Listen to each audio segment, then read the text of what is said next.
Compañía de Jesús en Misión. Voces apostólicas. Eres tú, Ignacio, nuestro guía y animador. Muy buenos días, bienvenidas, bienvenidos a Compañía de Jesús en Misión, Voces Apostólicas. Es una ventana que los fines de semana Radio Progreso abre para escuchar y ver, escuchar la voz de un jesuita o de un laico o una laica que nos transmitan sus experiencias sobre su trabajo apostólico. En esta ocasión salimos de Honduras y salimos de Centroamérica y entramos a territorio mexicano. Ustedes saben, amigos y amigas, que México es un país y una cultura muy cercana a nosotros. Aquí en las madrugadas en Radio Progreso siempre sonamos la música regional mexicana porque es muy propia del campesinado hondureño. Entonces llegamos a México y en México vamos a dialogar, a platicar y a darle un abrazo de bienvenida a Alfredo Cepeda, compañero jesuita mexicano que trabaja en Radio Guayacocotla, en el estado de Veracruz, en México. Y le damos la bienvenida y nos alegramos que esté con nosotros aquí en esta ventana. Y vamos a comenzar pidiéndole que nos dé un primer saludo. Bienvenido, querido Alfredo, a Voces Apostólicas. Muchas gracias, Melo. Soy Alfredo Cepeda. Los saludo también hasta allá, hasta Radio Progreso en Honduras, que siempre es nuestra radio hermana dentro de nuestra organización latinoamericana ALER, dentro de la red de radios jesuitas de América Latina. Nos da mucho gusto, verdaderamente es un gusto grandísimo y se me llena el corazón de alegría porque estamos comunicados desde Honduras hasta México. Allí es donde también hace apenas 3 años nos vimos a la acción de solidaridad la acción de solidaridad que hubo contigo y con Radio Progreso, con el ERI, en la circunstancia del cambio de gobierno allí en el Progreso. Entonces, a todos, con muchísimo gusto, tú vas a ir preguntando para que me vayas guiando por dónde vamos, mi querido Melo.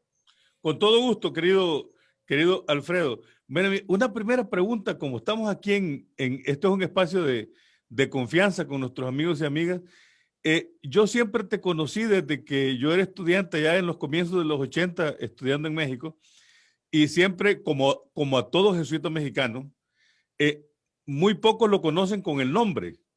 No te conocía como Alfredo, sino como el Fleis. ¿De dónde te viene ese sobrenombre, querido Alfredo?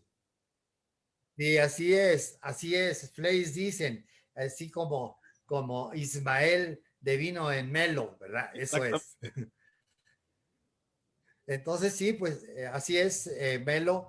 Y yo, pues realmente yo entré a la orden de los jesuitas en 1958, o sea que realmente yo acá ya cumplí 60 años en la orden y realmente tanto a ti, pienso que tanto tú como nosotros de estas generaciones que entraron a la orden en los 60, 70, pues tenemos algo que en común, que nos tocó pues toda la apertura de la iglesia en el Vaticano II, que justamente abrió hacia el apostolado social las energías de la orden y después reforzada en las congregaciones generales que vinieron desde la 31 hasta la 36.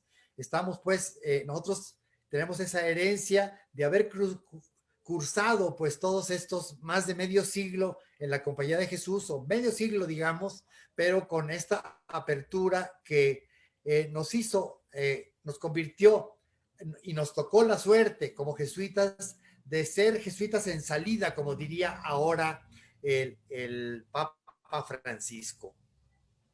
Eso es algo muy grande porque nos ha permitido también ubicarnos ahorita confirmados en la segunda preferencia del apostólica de la Compañía de Jesús, que es la cercanía con los pobres. Aparte de la primera, que es el impulso a la espiritualidad de Ignacio y de los ejercicios, la tercera, que es la preferencia por los jóvenes, la mayoría de los cuales pertenecen al pueblo pobre, y finalmente el cuidado de la tierra tan amenazada de nuestro planeta, la casa común. Sí. Muy bien, Alfredo, y cuéntanos cómo fue que nació tu deseo, o cómo descubriste el llamado que Dios te hizo para hacerte religioso e ingresar a la Compañía de Jesús, especialmente en esos años tan agitados como los que te tocó vivir en los años 70, Alfredo. Sí, realmente nosotros todavía entramos justamente poco antes de que Juan 23 llamara al Vaticano II, y eran otros tiempos verdaderamente. A mí me parece que a todos los jesuitas, y desde aquellas fechas nos pasa que cuando optamos por la vocación de jesuita estamos pensando como en una ruptura de una vida, digamos, encerrada, pequeña, de un mundo que no tiene más horizontes que la familia, el trabajo y los amigos, para ampliar los horizontes. Creo que esa motivación siempre está presente, incluida a veces también cierta insatisfacción por las circunstancias, digamos, frívolas en que pudimos haber vivido. Entonces, realmente ya el entrar a la compañía implica una ruptura y al mismo tiempo una apertura de horizontes. Y esos horizontes se abrieron justamente en el Vaticano II, cuando se dio como un cambio que algunos teólogos como Luis del Valle, compañero nuestro aquí en México, que ya falleció, decía fue como el cambio de copernicano, de entenderse que el mundo giraba alrededor de la iglesia como sociedad perfecta, cambiar al concepto de que somos la iglesia no frente al mundo, sino la iglesia en el mundo. Y eso fue lo que empezó a cambiar todas las cosas. Pero finalmente, el también caer en la cuenta que vivimos en un mundo de injusticia y de desigualdad, que nos comprometía a que esa iglesia en el mundo fuera una iglesia de los pobres y nacida desde la base. Por eso todo el movimiento de la educación popular, de la que participa el ERIC y Radio Progreso de entonces, y también por eso el movimiento de las comunidades de base, que también surgió en aquel tiempo como una manera muy concreta de acercarse a la gente en aquello que en aquellos tiempos, tú te acuerdas, ¿verdad? Le llamábamos la inserción. Eso es algo muy fuerte que explica por qué tú andas allí en las orillas de Progreso y de la costa de Honduras, tan amenazado por la violencia, tan sacudido por la emigración hacia el norte, e inclusive con gobiernos muy represivos que ponen en peligro la vida de los defensores de los derechos. Entonces, todo eso es como casi se me viene a borbotones, pero que la característica ha sido la de una realidad evangélica que nos ha empujado como un don de Dios, como un regalo de Dios, a reconocernos en el Jesús histórico que caminó al lado de los pobres y que finalmente por la humanidad murió. Sí. Muy bien.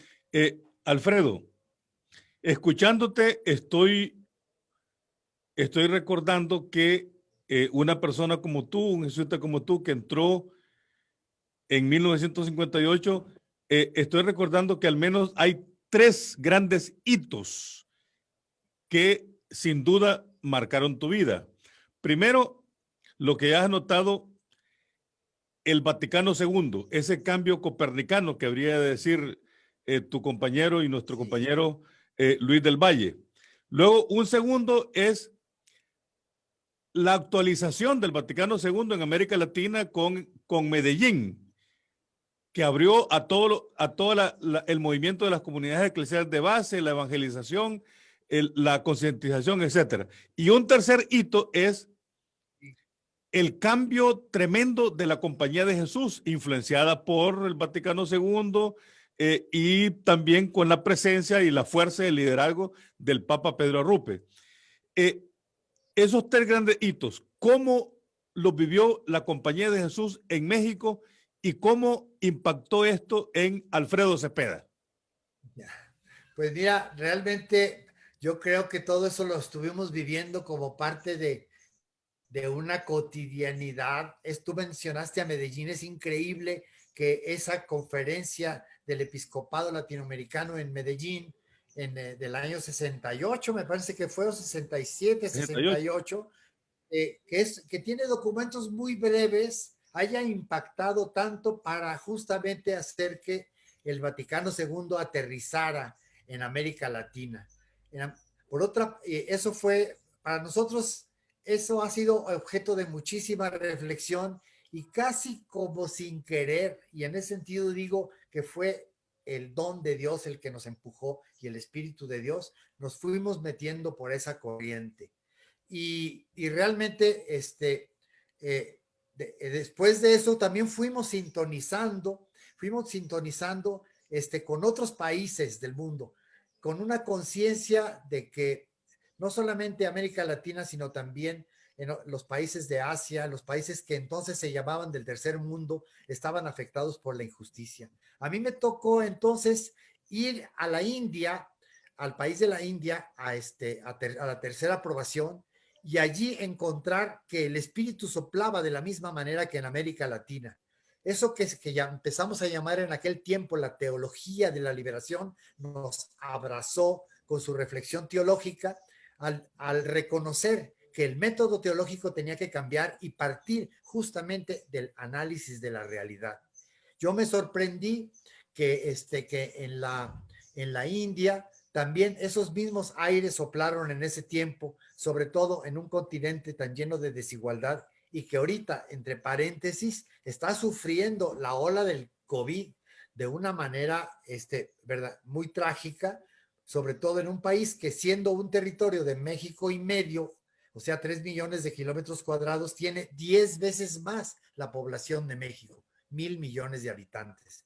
Nosotros, entonces allí, todas esas sintonías se fueron sumando para que esta manera esta opción de estar junto a la gente y de compartir la vida en la cual nosotros nos sentimos muy, muy vinculados a ustedes ahí en Honduras, se haya convertido en una opción permanente.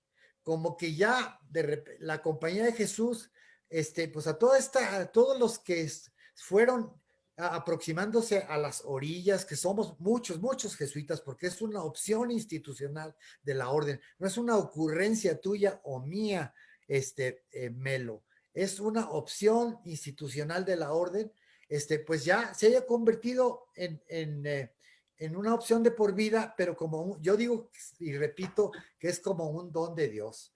Yo nunca pensé que cuando llegaba acá, yo como lo viví, pues que cuando llegué acá a Guayacocotla, la sierra del norte de Veracruz, donde viven los indígenas náhuatl, otomíes y tepehuas, como allá en Honduras los lenca y los garífonas, pues ya me iba a quedar aquí 40 años, ¿verdad? Yo no lo pensé, pero parece como que la vida no pregunta y más bien el espíritu es el que te empuja, pues aquí estamos, pensando que en primer lugar estamos enviados por la orden, pero también conforme a la voluntad de Dios. Y yo, fíjate que yo ya voy a cumplir 80 años este año, entonces realmente yo le doy gracias a Dios porque no por nuestros méritos, sino por Él estamos aquí.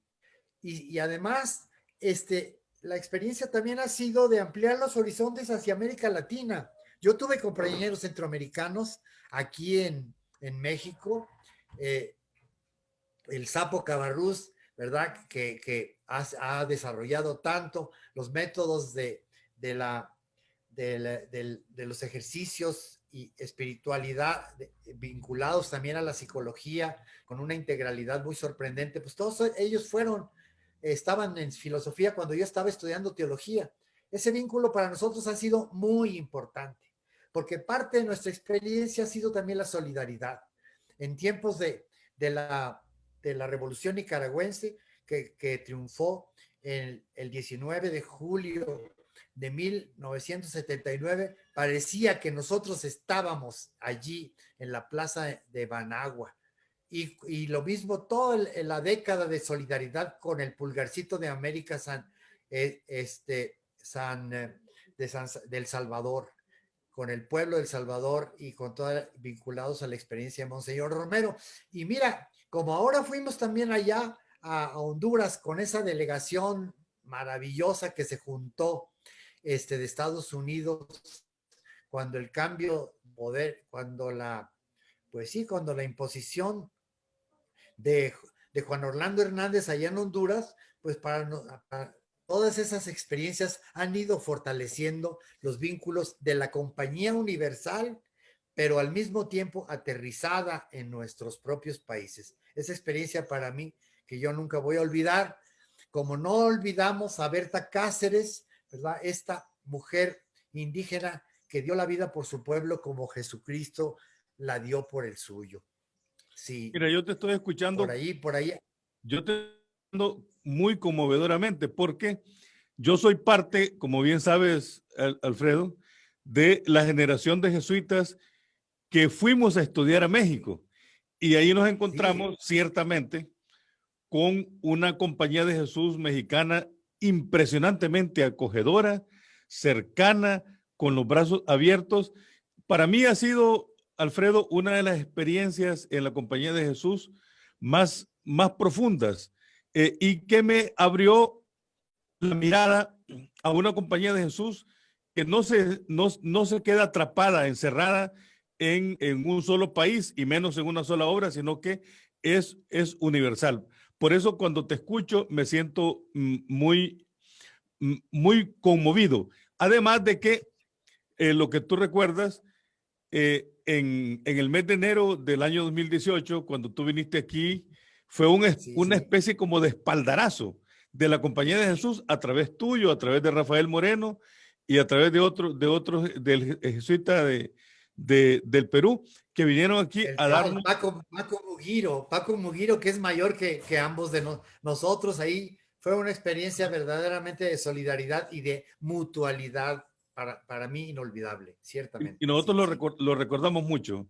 Bueno, después, Alfredo, después de todas estas oleadas del Vaticano II, de Medellín, de Puebla, de la Compañía de Jesús con su misión de fe y justicia, vino para la iglesia una especie de invierno, como le llaman varios teólogos. Fueron décadas más bien como de regresión de aquellos compromisos que nacieron en los años 60. ¿Cómo viviste tú estos años más de una iglesia lanzada como a la cristiandad, cuando justamente te lanzaste, habiendo entrado a la Compañía de Jesús dentro de una misión apostólica y eclesial inserta en las realidades más conmovedoras de México y de América Latina? ¿Cómo viviste el invierno eclesial de los años 80, 90 y todavía de la primera década del siglo XXI, Alfredo? El invierno eclesial, ciertamente sí, y yo creo que todas las experiencias que entonces se vivieron, yo ahorita que dijiste eso, se me viene la imagen de Ernesto Cardenal y de nuestro propio compañero jesuita Fernando Cardenal, ¿verdad? Que tuvieron que salir de la orden justamente por un compromiso muy avalado por nosotros allá en Centroamérica. Esas experiencias pues sí nos pusieron signos que sí marcaron como yo creo que fueron signos de desánimo, pero y que todavía se siguen viviendo como una estela de esos tiempos, ¿verdad? Que tú llamaste ahorita muy claramente de involución. Nosotros le llamamos, sí, involución eclesiástica, involución eclesial tal vez, pero realmente pues es la realidad que hemos vivido, una realidad que no tiene diseño previo, sino que está sujeto a los vaivenes de la historia. Y yo sí pienso que ha sido muy doloroso que de repente, inclusive en la compañía, pues como decía Pachi Álvarez, el secretario del apostolado social de la Compañía de Jesús hasta hace unos años, también nos recibimos invitaciones para acomodarnos, dicen, ¿no? Como que nos hemos acomodado. Sin embargo, todo eso forma parte pues de una reflexión para seguir con los compromisos que nosotros no inventamos, sino que han sido discernidos por toda la Compañía de Jesús. Y yo sí confío que con estas, que ahorita con el impulso que recibimos de parte del Papa Francisco y con la orientación de las 4 preferencias que ya mencionábamos, que fueron finalmente destiladas y promulgadas por nuestro superior general Arturo Sosa, pues nos den un nuevo impulso y una nueva esperanza para seguir adelante con los horizontes abiertos. Sí, Alfredo, y tienes ya tienes 80 años y la mitad de tu vida has estado en Veracruz, en Guayacocotla, en medios de comunicación. Tú y yo estamos trabajando en medios de comunicación. ¿Qué significa para ti, Alfredo, trabajar y vivir tu misión y tu vocación y el envío que te hace la Compañía de Jesús desde los medios de comunicación? ¿Y qué ha aportado para tu vida y qué aportas tú a la misión de los pobres de la iglesia y de la Compañía de Jesús desde los medios de comunicación?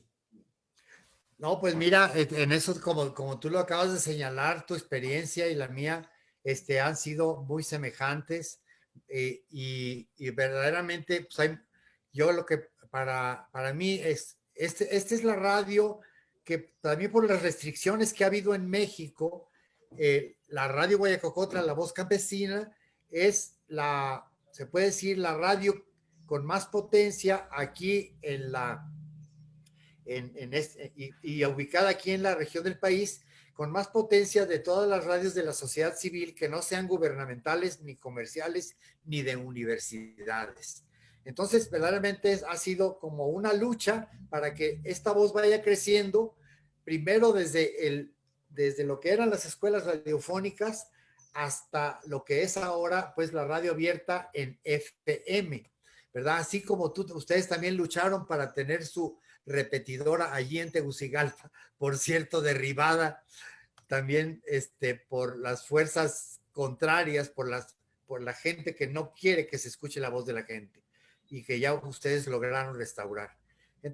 Entonces, tenemos historias muy semejantes y sí, mira, una de las cosas que a mí me da muchas, 2 cosas voy a señalar, tal vez hay muchas más, es el trabajar con mucha gente joven, como las más de 50, 60 que yo vi allá en Progreso, entre el ERIC y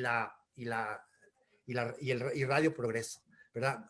Que ha sido una oportunidad para que los jóvenes también se expresen con la tecnología, con la voz, ¿verdad? Con voces nuevas hacia adelante. Yo aquí realmente... Y nos hagan sentirnos viejos.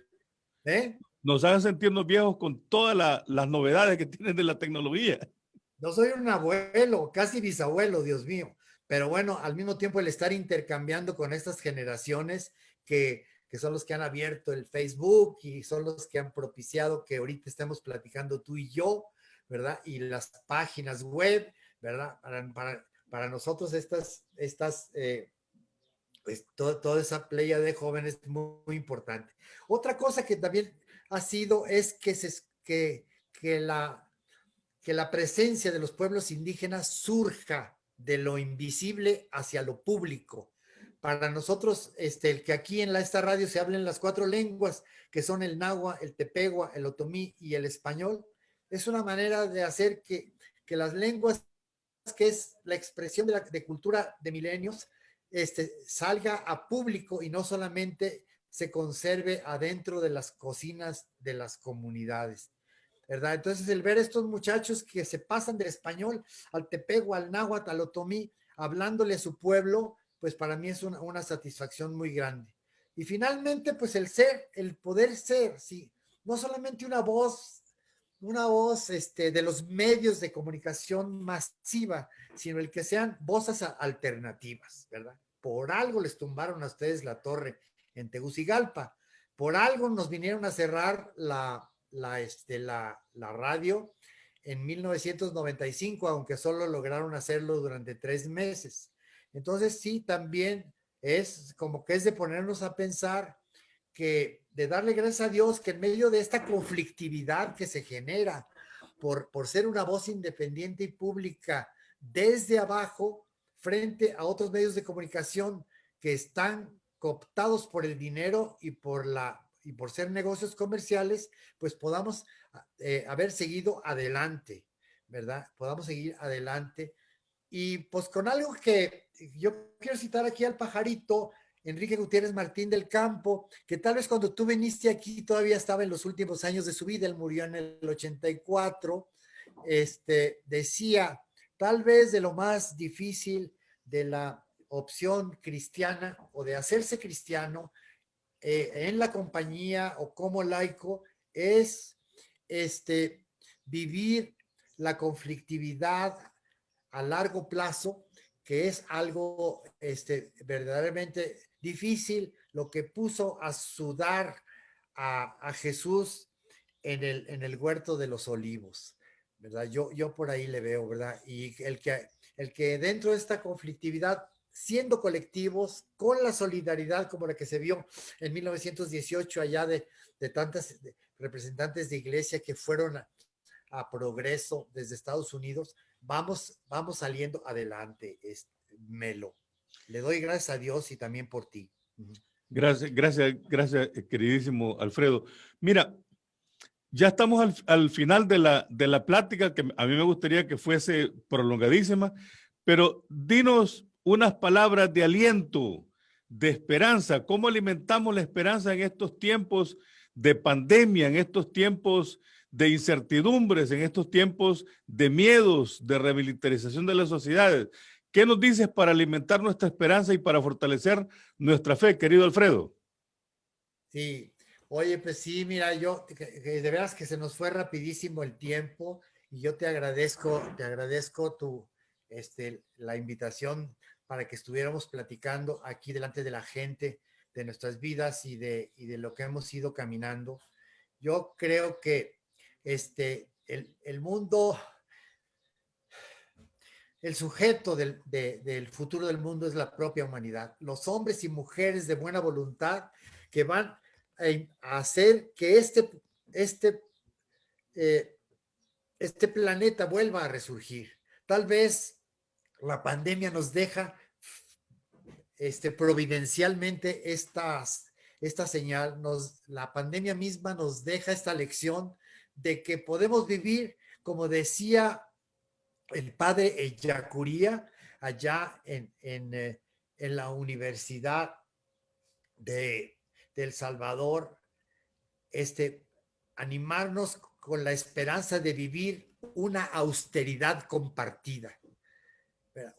Que el futuro de la humanidad es una austeridad compartida que tiene 2 características. Una, no vivir de los lujos, no acabarnos el planeta, y por otra parte, que en lugar de acumulación haya compartir, que lo que haya sea para todos. Bien, querido Alfredo, te agradezco muchísimo y en nombre de todo el equipo de Radio Progreso y también del ERIC, estamos muy agradecidos que haya estado con nosotros y confío que nos vamos a seguir viendo y ojalá que sea una presencia así física, que nos encontremos presencialmente en una nueva oportunidad como lo hicimos en el año 2018, en enero del año 2018. Bueno, pues muy bien, amigos y amigas, así hemos estado con el padre jesuita Alfredo Cepeda, que él trabaja desde hace muchos años, como ya lo hemos escuchado, en Radio Guayacocotla, en las montañas de Veracruz, en México, y que ahora ha estado con nosotros aquí en Compañía de Jesús en Misión, Voces Apostólicas. Esto nos ayuda a fortalecer nuestros compromisos y a sentir que la solidaridad va siendo parte de nuestras relaciones humanas, y sin duda alguna nos vamos a seguir encontrando en los siguientes espacios aquí en Compañía de Jesús en Misión Voces Apostólicas. Muy buenos días, un abrazo para todas y todos ustedes. Compañía de Jesús en Misión, Voces Apostólicas. Eres tú